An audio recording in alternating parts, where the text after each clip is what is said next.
Okay. Hello everyone, कैसे हैं आप सब लोग। और आज हम इंडिया का बजट डिस्कस करने वाले हैं 2025-26 का। उसके की फीचर्स क्या हैं, क्या क्या नए नए अनाउंसमेंट जो है मिनिस्ट्री ऑफ फाइनेंस ने की है, उसके बारे में हम डिटेल में डिस्कशन करने वाले हैं।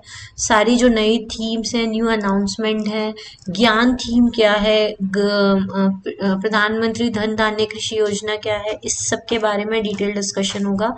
उसी के साथ साथ एमएसएमई जो है उसका भी क्या क्या चेंजेस जो है वो किए हैं, नई उसके अंदर भी बहुत सारी नई स्कीम जो है वो लॉन्च की गई हैं, उसके बारे में डिस्कशन करेंगे। ठीक है। उसके पहले मैं आपको एक बता दूं कि 20 डेज का जो हमारा जीपीएससी एग्जाम है उसके लिए सिर्फ 20 डेज बाकी हैं। तो 20 डेज के लिए हमने 20 डेज का जीपीएससी एक्सप्रेस कोर्स जो है वो लॉन्च किया है। इसमें हाई इम्पैक्ट 20 डेज जो है वो रहेंगे।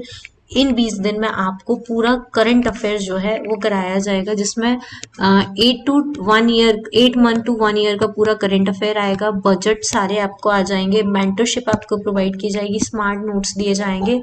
उसी के साथ साथ जो हाई वेटेज टॉपिक्स है उनका रिवीजन, जैसे पॉलिटी हो गया, हिस्ट्री हो गया, इकोनॉमी हो गया, कल्चर हो गया, साइंस एंड टेक, जितने भी सारे हाई वेटेज टॉपिक्स हैं उन सबका रिवीजन जो है वो कराया जाएगा। ये जो कोर्स है बहुत ही कम वैल्यू में अवेलेबल रहेगा सिविल सिग्नल एप्लीकेशन के ऊपर। सिर्फ और सिर्फ 499 का ये कोर्स है। सिर्फ ये 20 दिन बचे हुए हैं, 20 डेज के लिए ये कोर्स लॉन्च किया गया है। इसके लिए आपको सिर्फ क्या करना है, सिविल सिग्नल एप्लीकेशन डाउनलोड करना है गूगल प्ले पे।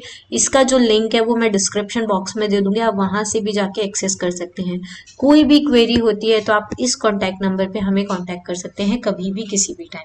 इसके अलावा अगर आपको 1 ईयर की वैलिडिटी के साथ मास्टर प्लान चाहिए तो हमारा समर्पण जीपीएससी कोर्स है, 40 डेज का मास्टर प्लान बनाया है, जिसको ये डिटेल्ड कोर्स है, वो रिवीजन कोर्स है, ये डिटेल्ड कोर्स है। इसमें प्रीवियस ईयर क्वेश्चंस को एनालिसिस करके हमने सारे हाई वेटेज टॉपिक्स को रखा है, करंट अफेयर्स को कवर किया है, हाई वेटेज टॉपिक्स का सब्जेक्ट वाइज रखा है, पर्सनल मेंटरशिप इसमें प्रोवाइड की जाएगी, डाउट क्लियरिंग सेशन रहेंगे और 40 डेज का डेली टारगेट्स जो है वो आपको दिए जाएंगे। तो ये कोर्स भी आप परचेज कर सकते हैं। इसके लिए आपको सिविल सिग्नल एप्लीकेशन डाउनलोड करनी है, ये कॉन्टैक्ट नंबर है, आप कॉन्टैक्ट कर सकते हैं। साथ ही में इसका जो लिंक है वो आपको डिस्क्रिप्शन बॉक्स में मिल जाएगा। ठीक है। चलिए अब हम स्टार्ट करेंगे बजट हाइलाइट्स के बारे में कि बजट में क्या क्या रखा गया है। 2025-26 का बजट जो है वो हम डिटेल में डिस्कस करने वाले हैं जीपीएससी एग्जाम के लिए। हेलो एवरीवन, कैसे हैं आप सब लोग। और आज हम इस वीडियो में डिस्कस करने वाले हैं बजट 2025-26 के बारे में। ठीक है। बजट क्योंकि फरवरी में लॉन्च हुआ है, फरवरी 2025 को ये लॉन्च हुआ था। और जो आपका जीपीएससी प्रीलिम्स का एग्जामिनेशन है वो अप्रैल 2025 में होने वाला है।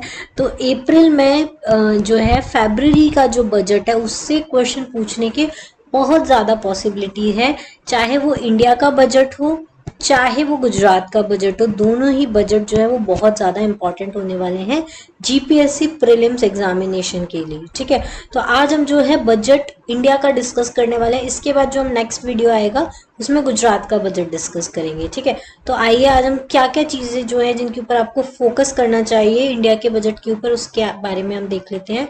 मेनली ये जो बजट है वो किसने रिप्रेजेंट किया है, तो निर्मला सीतारमन ने रिप्रेजेंट किया है। और ये 8th टाइम वो जो है कंटिन्यूस 8th टाइम जो है वो इस बजट को रिप्रेजेंट कर रही है। और वो पहली ऐसी फाइनेंस मिनिस्टर बनी है जो कंटिन्यू 8th टाइम जो है इस बजट को रिप्रेजेंट कर रही है। ठीक है। अब ये जो बजट उन्होंने रखा है वो बजट के बारे में और भी बहुत सारी जो छोटी छोटी डिटेल्स है वो मैंने बजट वाले वीडियो में इकोनॉमी वाले सेक्शन में ऑलरेडी मेंशन कर दिया है। आज सिर्फ हम बजट के जो हाइलाइट्स है उसके बारे में ही डिस्कस करने वाले हैं। ठीक है। तो जो इंजन ऑफ डेवलपमेंट है वो क्या क्या होने वाले हैं, मतलब कि जो पूरी जर्नी है डेवलपमेंट की, ये जो बजट है याद रखना 2025 से 2026 के लिए है। बजट क्या होता है, जैसे कि हम घर में भी रहते हैं तो हम साल भर का एक बजट निकालते हैं कि इस साल हमको ये खर्च करना है, या हम ज़्यादा दूर नहीं जाए तो हम मंथली एक बजट निकालते हैं। हमारी जो सैलरी होती है उसके हिसाब से हम हमारा बजट डिसाइड करते हैं कि हम कितना खर्च करेंगे, कितना सेव करेंगे। तो उसी हिसाब से जो गवर्नमेंट ऑफ इंडिया है वो 1 ईयर का पूरा बजट कैलकुलेट करती है कि उसको किन चीज़ों पे खर्च करना है, कहाँ से उसको रेवेन्यू आएगा, कहाँ पे उसको एक्सपेंडिचर करना है। ये सब कुछ जो है इस बजट में मेंशन किया गया है। ठीक है।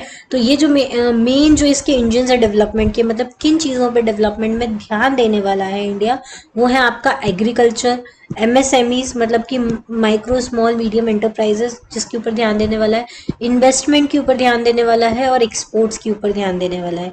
ये चार जो इंपॉर्टेंट इंजन हैं वो डेवलपमेंट के वो काम करने वाले हैं।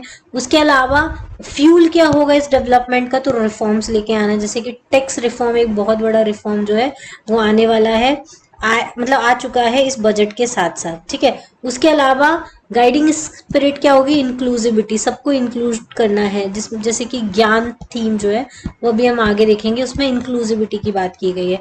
और आपका डेस्टिनेशन क्या है, मतलब आपको किस चीज के लिए डेवलपमेंट करना है, तो आपको एक विकसित भारत बनाना है, ठीक है। तो विकसित भारत जो है वो थीम है इस बार बजट की, और इस थीम के ध्यान में रख के ही सारा काम किया गया है। तो विकसित भारत के लिए क्या क्या एस्पिरेशन होनी चाहिए, तो पहले तो आपको ग्रोथ को एक्सेलरेट करना है, जितना ज्यादा ग्रोथ होगा उतना ज्यादा एम्प्लॉयमेंट होगा, उतनी ज्यादा इकोनॉमी बूस्ट होगी। फिर उसके बाद इंक्लूसिव डेवलपमेंट करना है, ज्यादा से ज्यादा स्पेंडिंग को एनहांस करना है, जो इंडिया की राइजिंग मिडिल क्लास है उसकी स्पेंडिंग को बढ़ाना है। और स्पेंडिंग बढ़ाने के लिए इन्होंने टैक्स रिफॉर्म्स किए हैं, जिससे कि लोगों के हाथ में डिस्पोजेबल इनकम जो है वो ज़्यादा है, जिससे वो ज़्यादा से ज़्यादा चीज़ों पे खर्च करें, और जितना वो खर्च करेंगे उतना ज़्यादा रेवेन्यू जो है वो गवर्नमेंट के पास जाएगा, ठीक है। उसके अलावा प्राइवेट सेक्टर में इन्वेस्टमेंट करेगी, अपलिफ्ट करेगी हाउस होल्ड सेंटिमेंट्स को, ठीक है। तो ये सारी चीज़ें हैं जो विकसित भारत में होगी। उसके साथ साथ ये जो ज्ञान थीम जिसकी मैं बात कर रही थी वो ये है, ज्ञान मतलब गरीब, यूथ, अन्नदाता एंड नारी, ये जो है ये ज्ञान थीम में इसके डेवलपमेंट मेजर्स के ऊपर फोकस किया गया है, ठीक है। सबसे पहले एग्रीकल्चर ग्रोथ के लिए और रूरल प्रॉस्पेरिटी के लिए एक बहुत इंपॉर्टेंट स्कीम लेकर आए हैं। इस स्कीम से ज़रूर आपके जीपीएससी एग्जाम में क्वेश्चन आएगा, और अदर जो भी एग्जाम्स है उनमें भी क्वेश्चन आ सकते हैं। प्रधानमंत्री धन धान्य कृषि योजना, ठीक है, ये है प्रधानमंत्री धन धान्य कृषि योजना स्टार्ट की है, जिसमें एग्री डिस्ट्रिक्ट प्रोग्राम चलाए जाएंगे, जिसमें एग्री डिस्ट्रिक्ट्स को डेवलप किया जाएगा। ऐसे 100 डिस्ट्रिक्ट्स को ये कवर करेगी, जिसमें से 1.7 करोड़ फार्मर्स जो हैं उनको हेल्प किया जाएगा। उसी के साथ साथ आपका क्रेडिट को एनहांस किया गया है थ्रू केसीसी, मतलब कि किसान क्रेडिट कार्ड स्कीम के थ्रू क्रेडिट को एनहांस करने की बात की गई है। शॉर्ट टर्म लोन्स जो है वो प्रोवाइड किए गए हैं 7.7 करोड़ फार्मर्स को, फिशर्समैन को, डेयरी फार्मर्स को, और इसमें लोन एनहांस कर दिया है अब 5 लाख तक का, ठीक है। आप 5 लाख तक का आप लोन ले सकते हो किसान क्रेडिट कार्ड से, ठीक है। उसके अलावा national mission on high yielding seeds ये भी स्टार्ट किया गया। इसमें क्या है, टारगेट करेंगे development and propagation of seeds, ऐसी सीड्स का डेवलपमेंट करेंगे जिसकी यील्ड हाई होगी, पेस्ट रेजिस्टेंस होंगी और क्लाइमेट रेजिलियंस होंगी, मतलब कि जिसकी यील्डिंग हाई आएगी और जो पेस्ट को ज़्यादा कंट्रोल कर पाएंगे और हर क्लाइमेट में जो है सर्वाइव कर पाएंगी। उसके अलावा एक और मिशन की इन्होंने बात की है, mission for the cotton productivity. Cotton productivity मतलब कि ये 5 साल का मिशन है जो फैसिलिटेट करेगा, इंप्रूवमेंट करेगा प्रोडक्टिविटी और sustainability of the cotton farming, ठीक है। कॉटन फार्मिंग को इम्प्रूव करने के लिए, कॉटन प्रोडक्टिविटी को इम्प्रूव करने के लिए 5 साल का मिशन जो है इसमें दिया गया है। इसके अलावा एक और सबसे इम्पोर्टेंट, मखाना बोर्ड इन बिहार। बिहार जो है वो मखाने के प्रोडक्शन में 90% जो है मखाने का प्रोडक्शन बिहार में होता है, लेकिन अधिकतर मखाना जो है वहाँ पे बर्बाद इन द सेंस एक्सपोर्ट नहीं होता है, वहाँ से जो मखाना होता है वो लो रेट्स में ही आसपास के एरिया में बेच दिया जाता है। तो उसको इम्प्रूव करने के लिए, प्रोडक्शन को इम्प्रूव करने के लिए, प्रोसेसिंग करने के लिए, वैल्यू एडिशन करने के लिए, मार्केटिंग करने के लिए वहाँ पे मखाना बोर्ड बनाया जाएगा, जिससे मखाने के प्रोडक्शन को और बहुत ज़्यादा इम्प्रूव किया जाए। इसके अलावा आत्मनिर्भरता इन दी पल्सेस, मतलब जो पल्सेस है उसमें आत्मनिर्भरता लाई जाएगी। इसके लिए एक 6 ईयर मिशन लॉन्च किया गया है, जिसमें स्पेशल फोकस किया जाएगा। ये पूछा जा सकता है किन दालों के ऊपर स्पेशल फोकस किया जाएगा, तो तूर दाल, उड़द दाल और मसूर दाल, इनके ऊपर मेन फोकस किया जाएगा। इनके डेवलपमेंट पे, इनकी अवेलेबिलिटी के ऊपर ध्यान दिया जाएगा। क्लाइमेट रेजिलिएंट सीड्स प्रोवाइड की जाएंगी जो हर तरह के क्लाइमेट्स में रह सके, तो वो हर स्टेट में ग्रो की जा सकती हैं। प्रोटीन कंटेंट को एनहांस किया जाएगा, प्रोडक्टिविटी को इंक्रीज किया जाएगा। पोस्ट हार्वेस्ट जो स्टोरेज होता है, मतलब कि फसल तो ग्रो हो गई, उसके कटने के बाद उसको अच्छा कोल्ड स्टोरेज मिले, पोस्ट हार्वेस्ट स्टोरेज मिले, उसको इम्प्रूव किया जाएगा, उसका मैनेजमेंट किया जाएगा। और रेम्यूनरेटिव जो प्राइस है वो फार्मर्स को अश्योर किए जाएंगे, ठीक है। अगर इन केस पल्सेस खराब होती है तो उसके रेन्यूमरेशन के लिए क्या प्राइस जो होगा वो फार्मर्स के लिए पहले ही फिक्स कर दिया जाएगा।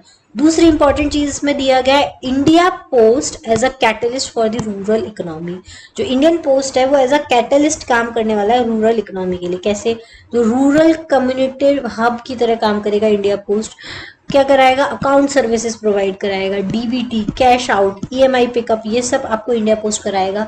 क्रेडिट सर्विसेज देगा माइक्रो एंटरप्राइजेस के लिए, इंश्योरेंस इशू कराएगा, उसके साथ साथ डिजिटल सर्विसेज जो है वो भी इंडिया पोस्ट आपको कराएगा, ठीक है। ये सारी चीजें अनाउंस की गई है। उसके अलावा अब दूसरी जो डेवलपमेंट की बात की गई है वो है एमएसएमई सेक्टर। ये बहुत बड़ा इसमें चेंज किया गया है इस साल, इससे क्वेश्चन बहुत ज्यादा पूछे जाएंगे। वैसे भी क्या होता है, गुजरात के अगर हम फोकस करें तो वहां पे वैसे भी बिजनेस के ऊपर ज्यादा ध्यान दिया जाता है, तो ये वाले क्वेश्चन जो है वो बिजनेस से रिलेटेड बहुत ज्यादा पूछे जाएंगे, क्योंकि ये मेक इन इंडिया को और ज्यादा बूस्ट करने के लिए स्कीम स्टार्ट की गई है। तो पहला गवर्नमेंट ऑफ इंडिया का मेजर है क्रेडिट कार्ड्स जो है वो माइक्रो एंटरप्राइजेस के लिए वो इशू किए जाएंगे, जिसमें कस्टमाइज क्रेडिट कार्ड बनाए जाएंगे जिसकी 5 लाख लिमिट होगी माइक्रो एंटरप्राइजेस के लिए, जो उद्यम पोर्टल के थ्रू रजिस्टर किए जाएंगे। याद रखना कौन सा पोर्टल? उद्यम पोर्टल के थ्रू रजिस्टर किए जाएंगे। पहले साल 10 लाख ऐसे कार्ड जो है वो इशू किए जाएंगे, ठीक है। तो ये पूरा जो है इसके ऊपर कोई भी क्वेश्चन पूछा जा सकता है, लिमिट पूछी जा सकती है, पोर्टल पूछा जा सकता है, कितने कार्ड इशू किए जाएंगे, ये सब पूछा जा सकता है। दूसरा scheme for the first time entrepreneurs. जो फर्स्ट टाइम एंटरप्रेन्योर्स होंगे उनके लिए भी स्कीम है। जो पहले 5 लाख फर्स्ट टाइम एंटरप्रेन्योर्स होंगे इंक्लूडिंग वुमेन, शेड्यूल कास्ट और शेड्यूल ट्राइब, उनके लिए एक नई स्कीम लॉन्च की जाएगी जिसमें टर्म लोन प्रोवाइड किया जाएगा up to ₹2 crore during the next 5 years. आने वाले 5 साल के लिए टर्म लोन दिया जाएगा 2 करोड़ रुपए का। ये बहुत बड़ा अनाउंसमेंट जो है वो गवर्नमेंट ऑफ इंडिया ने किया है। इसी के साथ साथ मैन्युफैक्चरिंग मिशन जो है उसके ऊपर भी फोकस किया जाएगा, ईज ऑफ डूइंग बिजनेस पे ध्यान दिया जाएगा, ready workforce in demand job होगी, वाइब्रेंट और डायनामिक एमएसएमई सेक्टर होगा, अवेलेबिलिटी ऑफ टेक्नोलॉजी होगी, क्वालिटी प्रोडक्ट्स प्रोवाइड करेंगे, क्लीन टेक मैन्युफैक्चरिंग यूज करेंगे, क्लाइमेट फ्रेंडली डेवलपमेंट होगा। ऐसा नहीं कि कुछ भी आप मशीन्स यूज कर सकते हैं, क्लाइमेट फ्रेंडली आपको यूज करना है। लेबर इंटेंसिव सेक्टर्स में क्या कर रहा है? देखो, लेबर इंटेंसिव सेक्टर में फोकस करना है product scheme for the footwear and the leather sector.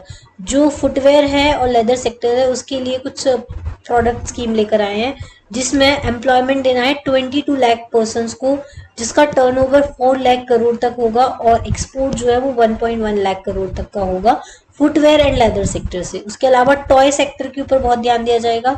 Mainly जो क्लस्टर्स है, स्किल्स है, मैन्युफैक्चरिंग की जाएगी, इकोसिस्टम दैट विल क्रिएट, ऐसा इकोसिस्टम बनाया जाएगा, ऐसे क्लस्टर्स बनाए जाएंगे जिसमें हाई क्वालिटी, यूनिक, इनोवेटिव और सस्टेनेबल टॉयज बनाए जाए जो मेड इन इंडिया ब्रांड को रिप्रेजेंट करे। अभी तक हम जो टॉयज खरीदते हैं वो मेड इन चाइना होते हैं, ठीक है। अब हम जो टॉयज खरीदे वो मेड इन इंडिया ब्रांड के हों, ठीक है। इसके अलावा फूड प्रोसेसिंग के सपोर्ट की बात की गई है कि national institute of food technology लाया जाए बिहार में, जो एनहांस करेगा फार्मर्स की इनकम को, स्किलिंग को, एंटरप्रेन्योरशिप को एंड एम्प्लॉयमेंट अपॉर्चुनिटी देगा यूथ को। तो फूड प्रोसेसिंग को काफी ज्यादा सपोर्ट करने की बात की गई है एमएसएमई के द्वारा, ठीक है। इसके बाद सिग्निफिकेंट एनहांसमेंट किया जाएगा credit availability with the guarantee of cover, ठीक है। गारंटी कवर जो है, क्रेडिट अवेलेबिलिटी का जो गारंटी कवर है वो कितना होगा, उसमें थोड़े से चेंजेस किए गए हैं। जैसे कि देखो, एमएसईज के लिए पहले करंट जो क्रेडिट गारंटी कवर था वो 5 करोड़ था, अभी कितना कर दिया है, रिवाइज करके 10 करोड़ कर दिया गया है। स्टार्टअप्स के लिए पहले 10 था क्रेडिट गारंटी कवर, अब कितना कर दिया गया है, 20 कर दिया गया है। और एक्सपोर्टर एमएसएमईज जो होते हैं उनको टर्म लोन किया गया है 20 करोड़। इसके अलावा कुछ रिवीजन किए गए क्राइटेरियाज में, मतलब कि कौन सी कंपनीज माइक्रो के अंदर आएंगी, स्मॉल के अंदर आएंगी, मीडियम के अंदर आएंगी, उनका क्या इन्वेस्टमेंट होगा उसको रिवाइज कर दिया गया है, उसके टर्नओवर को रिवाइज कर दिया गया है। तो जैसे करंटली माइक्रो एंटरप्राइजेस करोड़ में अगर 1 करोड़ इन्वेस्ट करता था तो उसको माइक्रो बोलते थे, अब वो 2.5 करोड़ करेगा तो उसको माइक्रो बोलेंगे। स्मॉल एंटरप्राइजेस अगर 10 करोड़ करता था तो अब उसको 25 करोड़ करने पड़ेंगे, तब उसको स्मॉल एंटरप्राइज की कैटेगरी में रखा जाएगा, ठीक है। जस्ट 2.5 टाइम कर दिया गया है सब कुछ, ठीक है, ऐसा आप याद रख सकते हैं।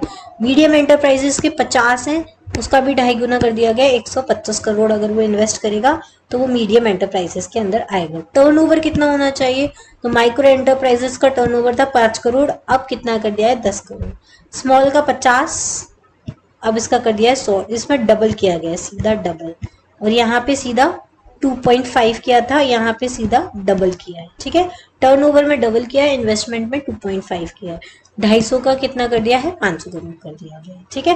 तो ये चीज आपको ध्यान रखना है। अगर आप ऐसे याद रखेंगे कि 2.5 कर दिया है, इसका डबल कर दिया है, तो ये आपको याद रहेगा, ठीक है।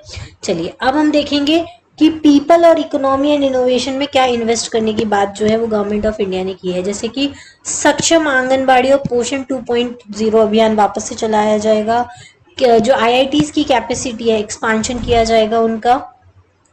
फिर डे केयर कैंसर सेंटर्स बनाए जाएंगे जितने डिस्ट्रिक्ट हॉस्पिटल्स हैं सब में, ठीक है। तो सारे डिस्ट्रिक्ट हॉस्पिटल में कैंसर सेंटर्स बनाए जाएंगे। उसके अलावा भारतीय भाषा पुस्तक स्कीम चालू की गई है, इसके बारे में जरूर एग्जाम में पूछा जा सकता है, जिसमें डिजिटल फॉर्म में इंडियन लैंग्वेज बुक्स प्रोवाइड कराई जाएंगी स्कूल और हायर एजुकेशन के लिए, ठीक है। उसके अलावा नेशनल सेंटर फॉर एक्सेलेंस जो है वो स्टैब्लिश किए जाएंगे। देखिए जिससे कि ग्लोबल एक्सपर्टाइज और पार्टनरशिप के साथ मिलके सेंटर ऑफ एक्सेलेंस स्टार्ट किए जाएंगे। अटल टिंकरिंग लैब स्टैब्लिश की जाएंगी, 50,000 लैब्स जो है वो सेटअप की जाएंगी आने वाले 5 साल में गवर्नमेंट स्कूल्स के अंदर। उसके अलावा centre of excellence in artificial intelligence education के लिए कितना आउटले रखा गया, 500 करोड़ का आउटले जो है वो गवर्नमेंट ऑफ इंडिया ने रखा है। ब्रॉडबैंड कनेक्टिविटी प्रोवाइड की जाएगी सारे गवर्नमेंट सेकेंडरी स्कूल्स में और प्राइमरी हेल्थ सेंटर्स में। रूरल एरियाज में अभी भी ब्रॉडबैंड कनेक्टिविटी नहीं है। उसके साथ साथ मेडिकल एजुकेशन के एक्सपांशन की बात की गई है। 10,000 एडिशनल सीट्स जो है वो इस साल निकाली जाएंगी और इसके अलावा 75,000 सीट्स जो है वो आने वाले 5 साल में जो गवर्नमेंट ऑफ इंडिया है मेडिकल फील्ड में निकालने वाली है, मतलब कि नीट में, ठीक है। उसके अलावा पीएम स्वनिधि स्कीम, इसमें रिवैम्प किया जाएगा, लोन को एनहांस किया जाएगा, बैंक से UPI link credit card issue किए जाएंगे और कैपेसिटी बिल्डिंग सपोर्ट प्रोवाइड किया जाएगा पीएम स्वनिधि स्कीम के थ्रू, ठीक है। उसके अलावा welfare of online platform workers, जो ऑनलाइन प्लेटफॉर्म वर्कर्स हैं उनके वेलफेयर के लिए रजिस्ट्रेशन किया जाएगा ई श्रम पोर्टल्स पे health care under the PM Jan Arogya Yojana. तो ये ऑनलाइन प्लेटफॉर्म्स जो है वो प्रोवाइड किए जाएंगे वर्कर्स के वेलफेयर के लिए, ठीक है। इसके अलावा और क्या क्या इन्वेस्ट किया गया है पीपल इकोनॉमी एंड इनोवेशन के लिए, तो देखो support to the states for the infrastructure establish करने के लिए स्टेट्स के लिए सपोर्ट किया जाएगा, जिसमें 1.5 लाख करोड़ जो है वो स्टेट को दिए जाएंगे। 50 साल में इंटरेस्ट फ्री लोन जो है वो स्टेट को दिया जाएगा, जिससे कि वो कैपिटल एक्सपेंडिचर को बढ़ा सके और इंसेंटिव्स भी दिए जाएंगे जो रिफॉर्म स्टेट करेगा उसके लिए। तो इन ऑल जो स्टेट का इंफ्रास्ट्रक्चर है उसके सपोर्ट के लिए ये जो इन्वेस्टमेंट किया गया है 1.5 लाख करोड़ का वो किया गया है, ठीक है। और 50 साल के अंदर वो लोन जो है वो इंटरेस्ट फ्री हो जाएगा। उसी के साथ जल जीवन मिशन की बात की गई है, तो 100% कवरेज की अचीव किया गया है। मिशन को एक्सटेंड कर दिया गया है टिल 2028, मतलब कि 2028 तक जो है अब आपका जल जीवन मिशन चलेगा, जिसमें जल जीवन मिशन आपको पता हो तो हर घर में टैप वाटर पहुंचे, लोगों को लाइन में खड़े होकर पानी ना भरना पड़े, उसके लिए जल जीवन मिशन चलाया गया था। पावर सेक्टर में क्या रिफॉर्म्स किए गए हैं, तो इंसेंटिवाइज किया गया है distribution reforms and augmentation of intra state transmission, ठीक है। एडिशनल बोरोइंग की गई है 0.5% of GSDP to the state contingent on these reforms. Power sector में रिफॉर्म्स करना है, एडिशनल बोरोइंग करनी है 0.5% ऑफ जीएसडीपी को, मतलब सारे स्टेट को पावर सेक्टर्स के अंदर रिफॉर्म लेकर आने हैं, उनको अपना 0.5% ऑफ जीएसडीपी जो है वो खर्च करना है पावर सेक्टर रिफॉर्म्स के अंदर, ठीक है। असेट मोनेटाइजेशन प्लान है 2025 से 30 का, जिसमें launch to the plough back capital of ₹10 lakh crore in new project, ठीक है। ये लोग क्या करेंगे, असेट मोनेटाइजेशन करेंगे, जो भी गवर्नमेंट का जो असेट्स है उसको लीज पे देके या उसको लीज पे देके उससे वहां से पैसा इकट्ठा करेंगे और उसमें से 10 लाख करोड़ जो है वो नए प्रोजेक्ट्स के ऊपर लगाएंगे। ऐसा असेट मोनेटाइजेशन का प्लान है गवर्नमेंट ऑफ इंडिया का। उसके अलावा अर्बन चैलेंज फंड में क्या करने वाले हैं ये लोग, 1 lakh crore to implement the proposal for the city as the growth hub. जो सिटीज हैं उनको एज अ ग्रोथ हब जो है वो करने वाले हैं ये, तो ये प्रपोज करेंगे, जिसमें अर्बन चैलेंज फंड होगा, मतलब कि अर्बन सिटीज को इम्प्रूव करने के लिए, उनका ग्रोथ हब इम्प्रूव करने के लिए, क्रिएटिव रीडेवलपमेंट करना है सिटीज का, और वाटर एंड सैनिटेशन का इम्प्रूवमेंट करना है। तो इसके लिए 1 लाख करोड़ का जो है इन्वेस्टमेंट रखा गया है, ठीक है। उसके अलावा मैरीटाइम डेवलपमेंट फंड में कितना कॉर्पस रखा गया है, 25,000 करोड़ का long term financing with up to 49% contribution by the government. 49% contribution जो है वो गवर्नमेंट ऑफ इंडिया देगी। उसके अलावा 25,000 करोड़ जो है वो मैरीटाइम डेवलपमेंट के लिए फंड रखा गया है। Nuclear energy mission for the विकसित भारत, जो विकसित भारत है उसका न्यूक्लियर एनर्जी मिशन रखा गया है कि अमेंडमेंट करना है आपको एटॉमिक एनर्जी एक्ट में, सिविल लाइबिलिटीज जो न्यूक्लियर डैमेज एक्ट है उसमें, जिससे कि आप एक्टिव पार्टनरशिप बढ़ा सके प्राइवेट सेक्टर्स के साथ। तो न्यूक्लियर एनर्जी में कहीं ना कहीं प्राइवेट सेक्टर्स को भी इन्वॉल्व करने की बात जो है वो यहाँ पे की गई है। उसके साथ साथ उड़ान स्कीम के बारे में भी बात की गई है, जिसमें रीजनल कनेक्टिविटी जो है वो 120 नए डेस्टिनेशन से की जाएगी, मतलब कि और नए एयरपोर्ट्स बनाए जाएंगे, जैसे कि दाहोद में भी एक नया एयरपोर्ट बनेगा गुजरात का, जो गुजरात बजट में भी अनाउंस किया गया है। वही वो इसी स्कीम के थ्रू किया गया है, उड़ान स्कीम के थ्रू, जिसमें 4 करोड़ पैसेंजर जो है वो आने वाले 10 ईयर्स में जो है वो इस उड़ान स्कीम के थ्रू क्या करेंगे, ट्रैवल कर सकेंगे एयरपोर्ट में। Clear. Future needs of the Bihar की फ्यूचर नीड्स क्या है, ग्रीन फील्ड एयरपोर्ट बनाना है, फाइनेंशियल सपोर्ट देना है western Koshi canal ERM projects को, ठीक है। तो ये बिहार के लिए फ्यूचर नीड्स जो बिहार के हैं उसके लिए उन्होंने फंड रखा है। उसके अलावा स्वामी फंड 2 ये भी रखा गया, जिसमें 15,000 करोड़ का expeditious completion of 1 lakh dwelling units through the blended finance, ठीक है। तो ये स्वामी फंड जो पहले भी इशू किया गया था वापस से इशू कर दिया गया। Tourism for the employment led growth, जो टूरिज्म है उसमें एम्प्लॉयमेंट बढ़ाया जाएगा, मतलब टूरिज्म को ऐसे इम्प्रूव करना है कि उसमें एम्प्लॉयमेंट हो और उसकी ग्रोथ हो।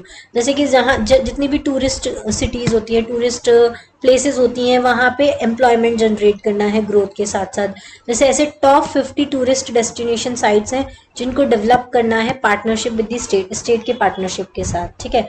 परफॉर्मेंस लिंक्ड इंसेंटिव्स देना है स्टेट्स को, जितना अच्छा परफॉर्म करेगी उतना ज़्यादा उसको इंसेंटिव मिलेगा। Introducing the streamlined e visa facilities देनी है।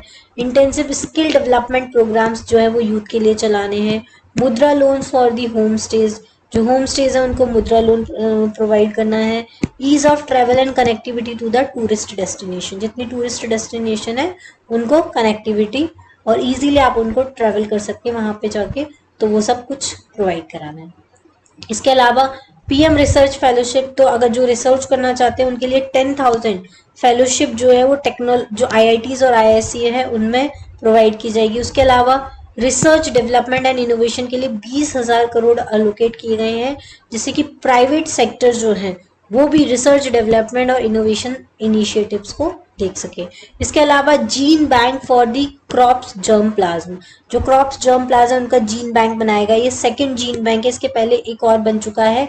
इसमें 10 लाख जर्म प्लांट्स जो हैं वो सेटअप किए जाएंगे, जिससे कि फ्यूचर फूड और न्यूट्रिशनल सिक्योरिटी को एनहांस किया जा सके, ठीक है। ज्ञान भारतम मिशन, ये बहुत इंपॉर्टेंट है, ये पूछा जा सकता है कि ज्ञान भारतम मिशन क्या है। इसमें डॉक्यूमेंटेशन और कंजर्वेशन किया जाएगा जो हमारी हेरिटेज मैन्यूस्क्रिप्ट्स हैं उनका, ठीक है, जिससे कि मोर देन 1 करोड़ जो मैन्यूस्क्रिप्ट्स है इंडिया की उसको कवर किया जाएगा। नेशनल डिजिटल रिपोजिटरी बनाई जाएगी, जिसमें इंडियन नॉलेज सिस्टम जो है नॉलेज शेयरिंग के लिए वो सेटअप किया जाएगा। मतलब कि ज्ञान भारतम है, मतलब ये इंडिया के जो मैन्यूस्क्रिप्ट हेरिटेज है उसका डॉक्यूमेंटेशन किया जाएगा और उसका कंजर्वेशन किया जाएगा, इसको याद रखना है, ठीक है। उसके अलावा नेशनल जियोस्पेशियल मिशन, इसमें क्या किया जाएगा, डेवलप किया जाएगा foundational and geospatial infrastructure and data using PM Gati Shakti, facilitation of the modernisation of land records, urban planning and design of the infrastructure project. तो जियो स्पेशल मिशन में मेनली जो आपका जियो स्पेशल इंफ्रास्ट्रक्चर है PM Gati Shakti का use करके modernisation करके land records का urban planning की जाएगी और इंफ्रास्ट्रक्चर प्रोजेक्ट्स को डिजाइन किया जाएगा, ठीक है। तो ये सारी चीजें हैं। अब एक और इम्पॉर्टेंट चीज, एक्सपोर्ट को प्रमोट करने के लिए क्या किया जाएगा, तो एक्सपोर्ट प्रमोशन मिशन चलाए जाएंगे जिससे ज़्यादा से ज़्यादा प्रोडक्ट को एक्सपोर्ट किया जाए, जैसे कि सेक्टोरल मिनिस्ट्रियल टारगेट्स जो हैं उनको फैसिलिटेट किया जाएगा। Easy access to the export credit, cross border factoring support and support to the MSMEs to tackle the non tariff measures in the overseas markets. ठीक है, उसके अलावा भारत ट्रेड नेट जो है एक डिजिटल पब्लिक इंफ्रास्ट्रक्चर है जो इंटरनेशनल ट्रेड सेटअप करेगा। एक यूनिफाइड प्लेटफॉर्म होगा जिसमें ट्रेड डॉक्यूमेंटेशन होगा, फाइनेंसिंग सोल्यूशन होगा। इसके अलावा ग्लोबल सप्लाई चेन को ये जो है वो सपोर्ट करेगा। फिर आएगा national framework for GCC as guidance to states for the promoting the global capacity centres in emerging tier 2 city. जो टीयर 2 सिटीज होती हैं उनमें मेनली ग्लोबल कैपेबिलिटी सेंटर्स बनाए जाएंगे। उसके अलावा वेयर हाउसिंग फैसिलिटीज प्रोवाइड की जाएगी एयर कार्गोज में, जिससे अपग्रेडेशन किया जाएगा इंफ्रास्ट्रक्चर का, वेयर हाउसिंग का, एयर कार्गोज में, जिससे कि high value perishable horticulture products जो है उनको आप एक्सपोर्ट कर सकें। जो जल्दी खराब होने वाले प्रोडक्ट्स होते हैं, जो एग्रीकल्चर प्रोडक्ट्स होते हैं, जो हॉर्टिकल्चर प्रोडक्ट्स होते हैं, उनको भी आप एक्सपोर्ट कर सकें अगर उसको प्रॉपर इंफ्रास्ट्रक्चर या वेयर हाउसिंग की जाए एयर कार्गोज में तो। ठीक है, रिफॉर्म एज अ फ्यूल।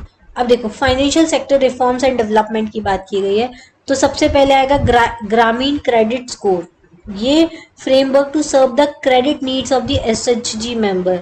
ठीक है, and people in the rural areas. जो सेल्फ हेल्प ग्रुप मेंबर्स होते हैं और जो रूरल एरियाज के लोग होते हैं उनको ग्रामीण क्रेडिट स्कोर दिया जाएगा। ठीक है, उसके अलावा नाफ फिट to set up a partial credit enhancement facility. जो क्रेडिट एनहांसमेंट फैसिलिटीज है कॉर्पोरेट बॉन्ड्स या इंफ्रास्ट्रक्चर के लिए वो सेटअप किए जाएंगे। रिवैम्प किया जाएगा KYC registry to rolled out in 2023। Know your customer को रिवैम्प किया जाएगा। ठीक है, rationalisation of requirement and procedure of जो कंपनी मर्जर्स होते हैं, जैसे दो कंपनी का मर्जर हो गया तो उनका भी स्पीडी अप्रूवल किया जाएगा। पहले बहुत धीरे धीरे इस प्रोसेस चलता था, तो अब उनका स्पीडी अप्रूवल किया जाएगा। सबसे इंपॉर्टेंट चीज जो है वो ये है, एफडीआई की लिमिट जो है इंश्योरेंस सेक्टर के लिए वो रेज कर दी गई है। पहले 74 थी, अब 100% एफडीआई कर दिया गया है इंश्योरेंस सेक्टर में। ठीक है, तो उसके बाद आया फिर आपका टैक्स रिफॉर्म्स। ठीक है, टैक्स रिफॉर्म जो है डायरेक्ट टैक्सेस में जो भी चेंजेस होंगे या जो न्यू इनकम टैक्स बिल्स होंगे उनको उनके प्रपोजल को इंट्रोड्यूस किया गया है। रेगुलेटरी रिफॉर्म्स मतलब light touch regulatory frameworks, productivity और एम्प्लॉयमेंट के लिए ये रेगुलेटरी रिफॉर्म्स आएंगे, जैसे कि हाई लेवल कमेटी बनाई जाएगी रेगुलेटरी रिफॉर्म्स के लिए। Investment friendly indexes of states होंगे। एफएसडीपी मैकेनिज्म होगा, मतलब कि जो करंट फाइनेंशियल रेगुलेशंस हैं और जो सब्सिडरी इंस्ट्रक्शंस हैं, उसके साथ साथ जो फ्रेमवर्क है एनहांस करना रिस्पॉन्सिवनेस को, डेवलपमेंट करना फाइनेंशियल सेक्टर को, ये सब कुछ जो है एफएसडीसी मैकेनिज्म के अंडर में आएंगे। उसके अलावा जन विश्वास बिल जो है 2.0, इसको डीक्रिमिनलाइज कर दिया more than 100 provisions in the various law. जो बहुत सारे 100 प्रोविजंस है अलग अलग लॉज में, उसको डीक्रिमिनलाइज कर दिया जाएगा। ऐसा जन विश्वास बिल जो है वो 2.0 आएगा। पहले ये जन विश्वास बिल पहले भी आया था ये। ठीक है, इसके अलावा इनडायरेक्ट टैक्स का प्रपोजल आया है जिसमें rationalisation of custom tariff structure जो है इंडस्ट्रियल गुड्स का उसको किया गया। देखो पहले तो removal of the 7 tariff rates, जो 7 टैरिफ रेट्स है उसको रिमूव कर दिया गया है अलग अलग। Apply not more than 1 cess और दी सरचार्ज, आपको एक से ज्यादा सेस या सरचार्ज जो है वो नहीं लगाया जाएगा जो कस्टम गुड्स होते हैं, मतलब बाउंड्री पार करके जो जा रहे हैं इंडस्ट्रियल गुड्स होते हैं उनके ऊपर। ठीक है, इसके अलावा इक्विवेलेंट सेस जो है वो मेंटेन किया जाएगा। Effectively duty incidents on most items and the lower cess on the certain items. जो कुछ इफेक्टिव ड्यूटी इंसिडेंट्स होते हैं उनके ऊपर इक्विवेलेंट सेस लगाया जाएगा और अधिकतर आइटम्स के ऊपर लोअर सेस लगाया जाएगा। ठीक है, ये इन्होंने बात की गई है कस्टम टैरिफ्स के बारे में, बात की है इंडस्ट्रियल गुड्स के बारे में। ठीक है, उसके अलावा सेक्टर स्पेसिफिक प्रपोजल्स कुछ दिए गए हैं, जैसे कि make in India, exemption to open cell for LED LCD TV loom for the textile. ठीक है, ये सब मेक इन इंडिया के लिए ये सब ओपन सेल हैं। Capital goods for lithium ion batteries, mobile phones, EBS, ये सब मेक इन इंडिया प्रोजेक्ट के अंदर आएंगे। उसके अलावा प्रमोशन ऑफ एमआरओ जिसमें 10 years के लिए goods for the ship building and ship for breaking, extension of time limit for the export of railway goods imported for the repair, इनका promotion किया जाएगा। एक्सपोर्ट का प्रमोशन किया जाएगा। ड्यूटी फ्री इनपुट्स जैसे कि हैंडीक्राफ्ट हो गया, लेदर सेक्टर्स हो गया, इसमें जो भी इनपुट आ रहा है उसको ड्यूटी फ्री किया जाएगा, उसके टैक्सेस कम कर दिए जाएंगे। ट्रेड फैसिलिटेट किया जाएगा। Time limit fix for the finalisation of the new मतलब इसमें कुछ नहीं है, ट्रेड को फैसिलिटेट करने की बात की गई है, इसके बारे में ज़्यादा नहीं पूछा जाएगा। फिर improved access to the life saving medicine, कुछ जो लाइफ सेविंग मेडिसिन है उनको उनकी एसेसिबिलिटी को बढ़ाया गया है, जैसे कि 36 लाइफ सेविंग ड्रग्स और मेडिसिन जो है उनको एग्जेम्प्टेड किया गया है टैक्सेस से। 6 मेडिसिन जो है उन पे सिर्फ 5% ड्यूटी लिस्ट में आएंगी। 37 medicine and 13 new patient assistance programme जो है वो एग्जेम्प्टेड रहेंगे इस लिस्ट से, ठीक है। तो इन सब के ऊपर जो एग्जाम्पशन किया गया है उसके बारे में बताया गया, ठीक है। मेडिसिन फॉर रेयर डिसीजेज जैसे कि कैंसर हो गया या सीवियर क्रॉनिक डिसीजेज हो गया, वो भी सब इसमें टैक्स फ्री रहेंगे, ठीक है। अब डायरेक्ट टैक्स प्रपोजल क्या है, तो देखो जैसे कि introduction of scheme for determining arms length price of international transaction, ease of doing business के लिए किया गया है, ठीक है। ईज ऑफ डूइंग बिजनेस के लिए expansion of the scope, safe harbour rules जो हैं जिससे कि लिटिगेशन या कुछ इंटरनेशनल टैक्सेशन की प्रॉब्लम ना है, तो ईज ऑफ डूइंग बिजनेस को बढ़ाने के लिए ये कुछ टैक्सेस लगाए गए हैं। पर्सनल इनकम टैक्स रिफॉर्म किए गए हैं, मेनली जो फोकस किया गया है यहाँ पे मिडिल क्लास के लिए फोकस किया गया है। इसमें सबसे इम्पोर्टेंट बात, 12 लाख जिसकी सैलरी है उससे नीचे वालों को टैक्स नहीं देना है, ठीक है। ये सारी चीजें हैं। उसके अलावा एक कुछ टैक्स रिफॉर्म है, ग्रेटर देन 24 लैक्स वाले जो है उनको 30% टैक्स देना है, 20 से 24 लाख वाले जो है उनको 25% टैक्स देना है, 16 से 20 लाख वालों को 20% देना है, 12 से 16 लाख वालों को 15% देना है, 8 से 12 लाख वालों को 10% देना है और 4 से 8 लाख वालों को 5% देना है, 0 से 4 लाख वालों को कुछ नहीं देना है, ठीक है। तो ये टैक्स है, इसका आप डिटेल में और हम बता सकते हैं अभी, लेकिन याद रखिएगा 12 लाख वालों तक को कोई टैक्स नहीं देना है, क्लियर। चलिए, rationalisation for TDS TCS for easing difficulties, मतलब कि tax deduction limit for the senior citizen double from 50,000 to 1 lakh रुपए। जो टैक्स डिडक्शन लिमिट है सीनियर सिटीजन के लिए पहले 50,000 थी, अब 1 लाख कर दी गई है, ठीक है। टीडीएस और टीसीएस ईजिंग डिफिकल्टीज के लिए, डिफिकल्टीज को ईज करने के लिए एनुअल लिमिट जो है 2.45 लाख जो है TDS on rent increase to ₹6 lakh. जो एनुअल लिमिट थी टीडीएस की वो 2.4 लाख थी, अब उसको इंक्रीज करके 6 लाख कर दिया गया, ठीक है। Voluntary compliances, reducing the compliances burden, ये सब कुछ की बात की है, इतना इंपॉर्टेंट नहीं है एग्जाम के पर्सपेक्टिव से, ठीक है। फिर एम्प्लॉयमेंट एंड इन्वेस्टमेंट, इसमें क्या है, tax certainty for the electronics manufacturing scheme, tonnage tax scheme for the inland vessel, जो इनलैंड वेसल्स है उनके लिए टॉनेज टैक्स स्कीम आएगा, extension for the incorporation by 5 years of the startups, ठीक है। ये इतना इंपॉर्टेंट नहीं है। अब देखो सबसे इंपॉर्टेंट ये चीज आती है, रुपीस कहाँ से आता है और रुपीस कहाँ को जाता है, ठीक है। देखिए अब हम बजट में ये डिस्कस करने वाले हैं कि रुपीस कहाँ से आएगा, मतलब कि हमारा जो टोटल बजट है उसमें पैसा कहाँ से आ रहा है और हम खर्च कहाँ पे कर रहे हैं वो जानना बहुत इंपॉर्टेंट है।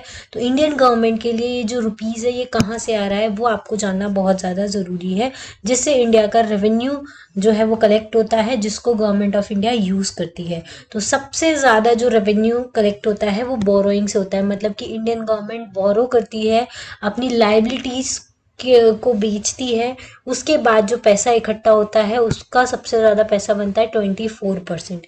उसके बाद जो पैसा इकट्ठा होता है इनकम टैक्स से 22% पैसा इनकम टैक्स से जाता है। उसके अलावा कॉरपोरेशन टैक्स जो लगता है उससे 17% जो है अमाउंट आता है।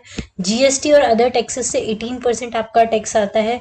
एक्साइज ड्यूटी से 5% आता है। नॉन टैक्स रिसीट्स जो होती हैं उनसे 9% आता है। 1% नॉन डेट कैपिटल रिसीट से आता है और 4% जो है वो कस्टम से आता है, ठीक है। ये सारी चीज़ों से आपके पास पैसा आता है गवर्नमेंट ऑफ इंडिया के पास, ठीक है। ये मेन सोर्सेज हैं जहां से इंडियन गवर्नमेंट को पैसा आता है। अब वो जो ये पैसा इकट्ठा हुआ है उसको कहाँ पे स्पेंड करेगी, कहाँ पे एक्सपेंडिचर करेगी, वो हम देखेंगे। तो गवर्नमेंट ऑफ इंडिया का जो सबसे ज़्यादा पैसा जाता है वो जाता है state share of the taxes and the duties. जितना पैसा आया है वो स्टेट के शेयर में चला जाता है। कोई पर्टिकुलर स्टेट में कोई स्कीम चलानी है, वहाँ पे कुछ इन्वेस्टमेंट करना है तो स्टेट को कुछ शेयर देना है और वहाँ की जो टैक्सेस हैं, ड्यूटीज़ हैं, उनमें जाता है 22% टैक्सेस। इंटरेस्ट पेमेंट्स में जाता है, जो गवर्नमेंट ऑफ इंडिया ने बोरो किया है उसका जो इंटरेस्ट है उसको पे करने में जो है वो गवर्नमेंट ऑफ इंडिया का इंटरेस्ट पेमेंट में 20% जाएगा, क्योंकि अगर आपने कर्ज लिया है, बोरो किया है, तो उसका इंटरेस्ट आपको कहीं ना कहीं पे करना पड़ेगा। वैसे ही गवर्नमेंट ऑफ इंडिया को भी पे करना पड़ता है। 16% जो है वो सेंट्रल सेक्टोरल स्कीम्स में जाता है। जो सेंट्रल सेक्टोरल स्कीम होती है जिसमें सेंटर पैसा लगाता है, उसमें जो है वो सेंट्रल सेक्टर स्कीम्स में 16% आपका जो पैसा जाता है, excluding capital outlay on defence and subsidy. Defence sector और सब्सिडी को हटा के 16% सेंट्रल सेक्टर स्कीम्स में चला जाता है। 8% जो है वो डिफेंस में जाता है, जैसे कि कुछ फाइटर जेट्स खरीदने हैं, डिफेंस इक्विपमेंट्स खरीदने हैं, जो हम रशिया से खरीदते रहते हैं, यूएसए से खरीदते रहते हैं, तो उसमें बहुत पैसा जाता है।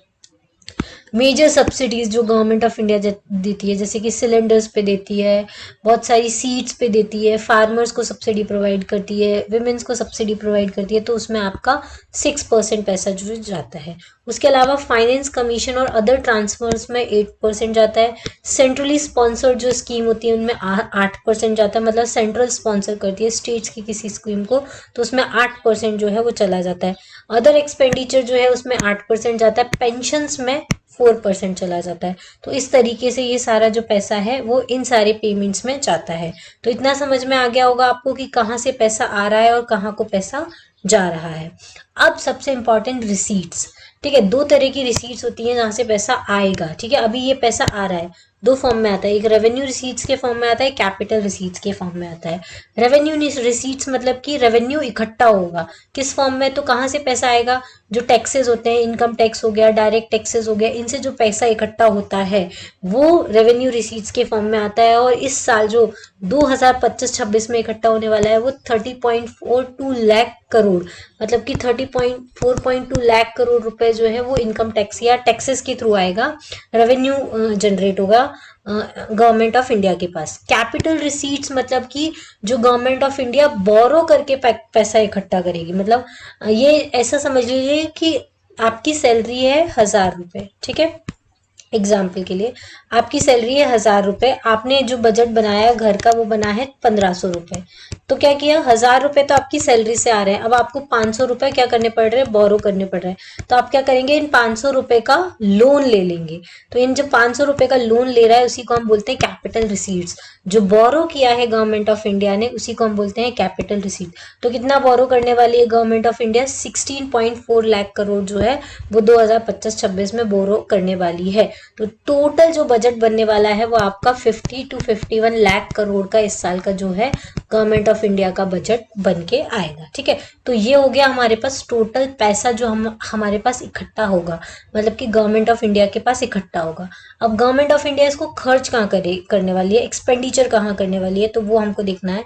पहला हम देखेंगे कैपिटल एक्सपेंडिचर। कैपिटल एक्सपेंडिचर मतलब कि जो बड़ा खर्चा करने वाली है किसमें, जो इंफ्रास्ट्रक्चर डेवलपमेंट में करती है, जैसे रोड ट्रांसपोर्ट बनाना, ठीक है, नई फैक्ट्रीज एस्टैब्लिश करना, एमएसएमई को सपोर्ट करना, ठीक है, और भी बहुत सारे जो डेवलपमेंट वर्क करती है, जैसे अटल टनल बन रही है, कहीं पे ब्रिज बन रहे हैं, कहीं पे नए एम्प्लॉयमेंट जनरेशन के लिए फैक्ट्री सेटअप की जा रही है, ठीक है, बहुत सारी चीजें की जा रही हैं। तो इंफ्रास्ट्रक्चर जो बनाती है उसमें मेन कैपिटल एक्सपेंडिचर जो है वो गवर्नमेंट ऑफ इंडिया खर्च करती है, और उसी के वजह से हमारी इकोनॉमी चलती है, उसी के वजह से जॉब एम्प्लॉयमेंट जो है वो जनरेट होता है। तो उसमें कितना खर्च होने वाला है, 15.5 लाख करोड़ जो है वो कैपिटल एक्सपेंडिचर में आपका जाता है। फिर दूसरा होता है जो गवर्नमेंट ऑफ इंडिया का सबसे बड़ा खर्चा है वो होता है रेवेन्यू एक्सपेंडिचर। रेवेन्यू एक्सपेंडिचर मतलब कि जो पेंशन हो गए, सैलरीज हो गई गवर्नमेंट एम्प्लॉयज की, उसमें जो जाता है वो रेवेन्यू एक्सपेंडिचर कहलाता है। मतलब कि ये सरकार अपनी जेब से देती है, सैलरी हो गए, गवर्नमेंट एम्प्लॉयज हो गए, उन सबको रेवेन्यू एक्सपेंडिचर के फॉर्म में जाता है। 39.4 लाख करोड़ यहाँ जाने वाला है 2025-26 में, ठीक है। तो ये यहाँ पे बराबर हो जाएगा आपका 51 लाख करोड़, ठीक है। कहाँ से आया और कहाँ खर्च हो रहा है ये आपको अब समझ में आ गया होगा। कैपिटल एक्सपेंडिचर क्या होता है, रेवेन्यू एक्सपेंडिचर क्या होता है, रेवेन्यू रिसीट्स क्या होता है, कैपिटल रिसीट्स क्या होती हैं, सब में डिफरेंस आई होप आपको समझ में अब आ गया होगा, ठीक है। उसके अलावा अब हम देखें डेफिसिट ट्रेंड्स क्या होते हैं, ठीक है। डेफिसिट सबसे इंपॉर्टेंट जिसमें से फिस्कल डेफिसिट माना जाता है कि कितना डेफिसिट आया है। फिस्कल डेफिसिट के हिसाब से ही सारी कंट्रीज का जो है वो इकोनॉमी जो है देखा जाता है। तो जैसे फिस्कल डेफिसिट कैसे कैलकुलेट करते हैं कि आपके पास कितना कलेक्शन हुआ है प्लस आपने कितना खर्चा किया है उसको हम डेफिसिट बोलते हैं। जैसे मान लो अगर हमने 1000 रुपए का कलेक्शन हुआ है और खर्च कर दिए हैं 1800 रुपीज, तो टोटल 800 का डेफिसिट हमको हो गया है। अब ये डेफिसिट की भरपाई गवर्नमेंट ऑफ इंडिया कैसे करेगी? अगले बजट में बोरो करके कर देगी, या फिर कुछ कंपनी बेच के डिसइन्वेस्टमेंट कर देगी, तो वहां से कुछ पैसा आ जाएगा। तो इस तरीके से डेफिसिट को कम किया जाता है, हर साल इसको थोड़ा थोड़ा एस्टिमेशन इसका किया जाता है। ठीक है, तो हमारा 2025-26 का जो फिस्कल डेफिसिट है वो 4.4 रहने वाला है। ये जो है 6.7 फिस्कल डेफिसिट वो 2021-22 का था, कोविड के टाइम पे। ठीक है, तब बहुत ज़्यादा हमारा फिस्कल डेफिसिट बढ़ गया था, क्योंकि हमारा रेवेन्यू उतना ज़्यादा चल नहीं रहा था। बहुत सारी जो पैसे हैं वो किस में जा रहे थे, आपके दवाइयों में, मेडिसिन में, इन सब में जा रहे थे। तो फिस्कल डेफिसिट जो है वो काफ़ी ज़्यादा चला गया था, 6.7, अब कंट्रोल करके वो 4.4 आ गया है। रेवेन्यू डेफिसिट 1.5 है, इफेक्टिव रेवेन्यू डेफिसिट 0.3 है, प्राइमरी डेफिसिट 0.8 है। ये सब इतने इंपॉर्टेंट नहीं है, सिर्फ इम्पॉर्टेंट ये होता है फिस्कल डेफिसिट के बारे में। ठीक है, चलिए इसके अलावा टोटल ट्रांसफर कितना करती है स्टेट्स और यूटीज को, तो ये आपको ध्यान रखना है। इस साल 2025-26 में 25.60 लाख करोड़ जो है वो गवर्नमेंट ऑफ इंडिया जो है वो स्टेट और यूटीज को देने वाली है। ठीक है, उसके अलावा कुछ मेजर आइटम्स जो है एक्सपेंडिचर के वो कितने हैं वो हम देख लेते हैं एक बार। डिफेंस में सबसे ज्यादा एक्सपेंडिचर गवर्नमेंट ऑफ इंडिया करती है, 4,91,732 इस साल करने वाली है। लाख करोड़ में ये यूनिट है। क्यों करती है डिफेंस में इतना खर्चा? क्योंकि हमारे पास है पाकिस्तान, चाइना, बांग्लादेश, ऐसे अगर हमारे पास नेबरिंग कंट्रीज हैं तो हमको डिफेंस में ज़्यादा खर्चा करना पड़ता है। रूरल डेवलपमेंट, तो रूरल इकोनॉमी को बूस्ट करने के लिए 2,66,817 लाख करोड़ खर्च करने वाली है। होम अफेयर्स मतलब कि पुलिस वगैरह उन सब में 2,33,211 लाख करोड़ खर्च करने वाली है। एग्रीकल्चर और अलाइड एक्टिविटीज में 1.71 लाख करोड़ करने वाली है। एजुकेशन सेक्टर में 1.28 लाख करोड़ करने वाली है। ठीक है, फिर ये हेल्थ सेक्टर में ये 98, फिर अर्बन डेवलपमेंट में, फिर आईटी एंड टेलीकॉम में करती है। उसके बाद आपका जो एनर्जी सेक्टर होता है उसमें करती है। कॉमर्स एंड इंडस्ट्री में किया जाता है। सोशल वेलफेयर स्कीम जो चलाई जाती है उसके ऊपर किया जाता है, और साइंटिफिक डिपार्टमेंट में किया जाता है। इन करोड़ है ये सब, लाख करोड़ नहीं है, सॉरी, ये इन करोड़ है। ठीक है, ये इतने करोड़ रुपए जो है वो गवर्नमेंट ऑफ इंडिया खर्च करती है। अगर ये लाख करोड़ का तो बजट बना है, ठीक है, 50 से 51 लाख करोड़ का बजट हमारा इंडिया का बना है। ठीक है, तो ये करोड़ में खर्चे होते हैं। इसके अलावा ये हमारा यहाँ पे बजट जो है वो पूरा का पूरा फिनिश हो गया है। इसी के साथ साथ हम लोग अब नेक्स्ट लेक्चर में पढ़ने वाले हैं गुजरात के बजट के बारे में, तो उसको भी आप जरूर देखिएगा, बहुत ज्यादा बेनिफिशियल आपके लिए होने वाला है। आज के लिए इतना ही। Thank you, thanks for watching, have a nice day.